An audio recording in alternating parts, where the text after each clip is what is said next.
All right, Laura, we're going to take a look at your emotive squares posting and give a bit of feedback. Let's go ahead and share screens here. All right, well, first I would suggest that this is a great way to organize, and in the future postings, I think I will in fact or future classes, I think I will in fact, start off with instruction in Illustrator to put these kinds of things together. Of course, that was not possible this term because we were remote, and I could not presume that that everybody would use it. But I do appreciate that you took the time to do that. It really makes the presentation much more fluid to look at. So very good job. Also, as I was looking through your pieces, I'm noticing that you have these sort of headers, right? You have the playful and lonely, but then you sort of give it a subhead. You're sort of like lonely colon, not so square, lonely colon, gravity. And yeah, I mean, what they do is you're offering context with these subtitles in there, which again is very good. What you're doing is you're laying the groundwork for how we're going to perceive these. And I don't think there's anything wrong necessarily with offering these subtitles. What I would suggest is that you create these subtitles prior to any design. So I have no idea, whether you created these designs with the idea of, for instance, gravity in mind, or created the design and then thought, what is this communicating? That's backward. You want to do it the other way. You want to do it where you're thinking, okay, so I'm working with lonely, the subhead is gravity, now let me start doing this. That is the most sort of productive way to do it. Otherwise, you can sort of accidentally be creative and then just sort of try to figure it out. What does this mean? And you're not going to get a whole lot of clients who want you to do it that way. Most of the time, they're going to offer some sort of topic that they're going to want expressed, and then you'll get at it. You'll get at it that way. So very good job in that. Now, just looking at what you're working with, these all look to be pretty pretty strong designs. Let's talk a little bit about loner. Now, one drawback to it here is I can't really zoom in to them. I actually forgot that I couldn't do that, so I'm going to come back out here because I think we actually have larger views here. So, all right, so we're in the corners here, boom, boom, and I understand why you did that, so that you can get them as far away as possible from each other. However, I'm going to suggest that in a composition, the corners of the composition, without anything else in them, the corners are the most interesting thing. So these points, 1, 2, 3, 4, if we had just a blank frame here, those 1, 2, 3, 4 would be the most engaging part of the composition. And so when we're working with such a minimal organization of material here, you've got these small dots, 1, 2, 3, and 4. The last place we need to address are those corners, because those are already engaged. In fact, what we need to do is pacify those corners so that our eyes start to go into and move around the center of the composition. So we want to do our best to make sure that we're not emphasizing something that's already being emphasized. It's sort of like taking a loud noise and then putting another loud noise on top of it. We don't have to do that. What your energy would be better put to be sort of working the inside. A good example is this here, this not so square, where what you're doing is instead of having this come from the corner, you've got it pushed in at about 1/3, maybe 1/4 here of the space.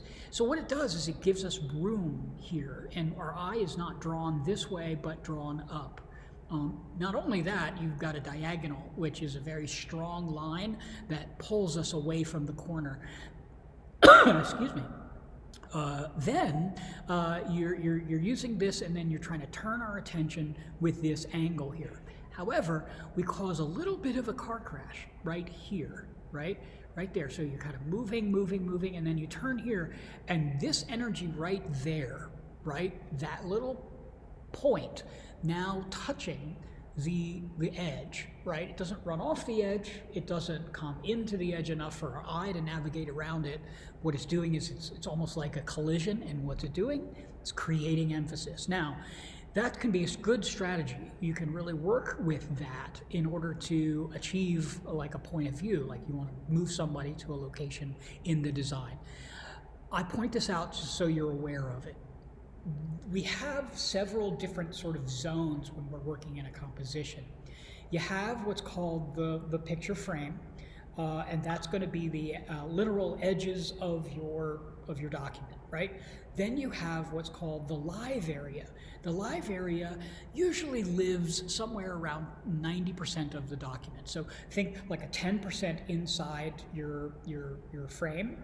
That's going to be the live area, and we call it live area because anything that does not run off the edge of your composition falls within that safe zone. So for instance, you have this object right here resting on the bottom here. We have this object right here touching the top right there. I'm going to suggest that in the future you move those in just slightly or move them out just slightly so that we're not getting those little collisions on the frame edge. If you look down here on your next composition, you've got that room here and here. You're actually honoring the live area there, whether you know it or not. You've honored the live area. And notice how our eye isn't stretched so far that we want to go off the page, kind of coming in just a little bit. And so that's how this composition would be improved. Although the spacing on and the positioning of these cubes in general, I think work very, very well. You know, moving through these, I'm not going to talk specifically about every single design that you've done here. That's not the point. What I want to do is just point out some of the highlights, some of the things that you're doing that are very healthy, and some areas where you might want to focus on later. I think your subtitle here really lends to what we're seeing here. You almost become the narrative. Without that, it would have been difficult to understand because this is so minimal, without imagery, to understand just exactly what's happening here. And so in this case, your subtitle, Hide and Seek, really does push this forward. You want to be careful of that because we do want our visuals to take precedence. We don't want to rely on a subtitle to be a crutch at all. However, I think with the subtitle, knowing what that is, you know, this one is the most sort of effective of those. Because you're running it off the picture frame, we're getting a better sense of balance in the composition. Here they're almost a little bit too isolated. Again, we're over in the corner here. Just things that we want to pay attention to. Musical flow, something I know that you're very interested in. You know, this idea that you're creating these subtitles really does sort of lend themselves to a narrative, which I think is perfectly fine. The interactions of all of these shapes is really strong and effective, much better than, for instance, in the waltz. These don't seem to be as sort of dynamic as what you've got going on here. And also here, I see what you're doing, but this almost becomes too much of an illustration. You're trying to illustrate the explosion rather than allowing it to just be there. So, moving on to healthy. Sorry, I don't know if you can hear my phone, you know, beeping with notifications that I'm being texted. Never fails. You start the video and then suddenly people start texting you. Otherwise, it's crickets. Heavy. Now, these I think are quite good. What you're doing here is you're creating sort of shapes out of shapes. And again, the most effective of them is when these center ones where you're kind of getting in there a little bit more. There's nothing wrong with lots of negative space, but as you can see here, the positioning of this first one kind of gets you over into the corner, again, addressing an area of the composition, as I explained before, that probably doesn't need addressing. Something like this is good if we had a lot of body copy or text. This one is probably the most dynamic of the compositions. I could even see kind of cool would be some text, like right in this negative space right here, or even an image here that's kind of running off, and then text over here. Take a look at the work of David Carson, and he does this quite a bit. I don't know if he's still working or not. He was really big in the 90s, which is a lot longer. A lot more time has passed, than I realize sometimes. All right, moving on to here, saturated, you're sort of flipping the positive negative space. Very good strategy. I think that works quite well. Congested, again, we're working out of the corner, and this is not something that is atypical. This is not just you. This is something that, for a lot of reasons, people do when they begin with focusing on these methodologies and frameworks. They somehow are drawn to those corners, and I'll tell you, you know why now. You know why you're drawn to the corner. It's because it's the most interesting part already. So what you want to do is, instead of going right to the most interesting part to start your composition, you want to go to the less interesting part, the area that needs addressing. That's why you go to the corner to start a composition. The tendency is to be drawn that way. It's because it's already interesting. That should tell you I don't need to address that so much. So looking over here, again, I think some of these make it fit kind of things. The subtext is lending itself more to the description than others. These are nice because you're not trying to get into illustrating the way you were perhaps with the playful here, fireworks, where you're trying to illustrate an explosion. Here you're just sort of letting the construct work. I really appreciate what you're doing with this tension right here with congested. I think that is very effective. The positioning again in the corner, we can continue to kind of think of that. This tension, this is lovely right here, especially this one. Okay, and that one is the reason it works for all of the reasons we've been talking about. You've got the objects juxtaposition with each other. You don't have them dead center. You don't have everything lined up in the middle of the composition. You've got objects that are running completely off the edge. They're not resting on the edge. See how this little corner, I hope you can see that because it's real small, but see how your diagonal here is running completely off, and we don't get the sense that it's crashing into the corner, unlike over here where this feels like it's crashing into the corner. So this really does give us that sort of energy.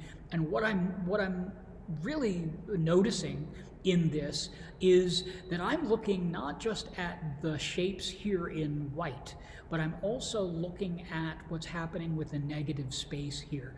Really good job there, really good job. This is probably one of your more effective of all of the compositions that you're presenting. This one's really, really well done. All right, now let's talk a little bit about feedback.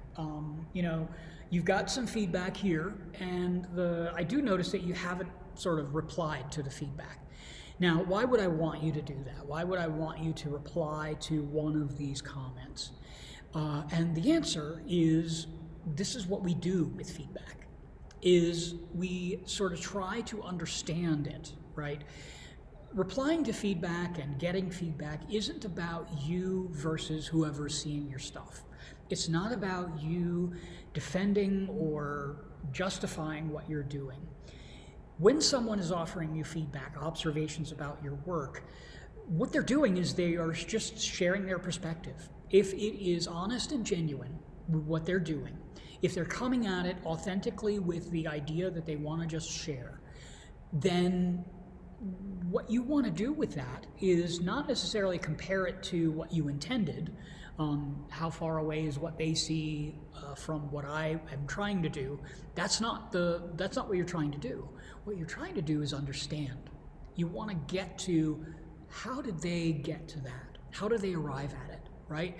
So if I'm talking about stuff in your posting here, if I'm going through and I'm looking at all your stuff and I'm giving you this feedback, and you're thinking to yourself, no, that's not what I was trying to do. I don't know that he's really seeing what I'm trying to show, and that kind of thing. That's probably not the most healthy way to get the feedback. What I'm hoping you do is look at how I'm seeing it, right? Even if I'm telling you exactly what you want to hear, even if you're like, yes, that's exactly what I tried to do, perfect. Think to yourself and explore afterward, how did they arrive at it? Even when you got the right answer, even when somebody says what you want them to say, how do they get there, right? Because if you can do that, then you can start to discover some of the triggers that are used in order to get someone to consider a certain point of view or perspective or whatnot. So the goal is not to compare your intent with how it landed. Contrary to popular belief, what you're trying to do is understand how the person got there, whether they're agreeing with what you are trying to do or not. You say, how did they arrive at that? So that's what I want you to do with this feedback. All right, so that's it. That's what I have for you. We want to continue with this kind of conversation. If you have questions, I'd be happy to just sort of speak to you about them. You'll get a letter grade, of course. I have these grade forms that I put up, and we'll be able to see that. You should be happy with what you got, though, because you did a very good job. I'm very happy with the kind of work that you put into doing those. I look forward to seeing more of your work and working with you in the other classes and so on. So, all right, take care. Bye-bye now.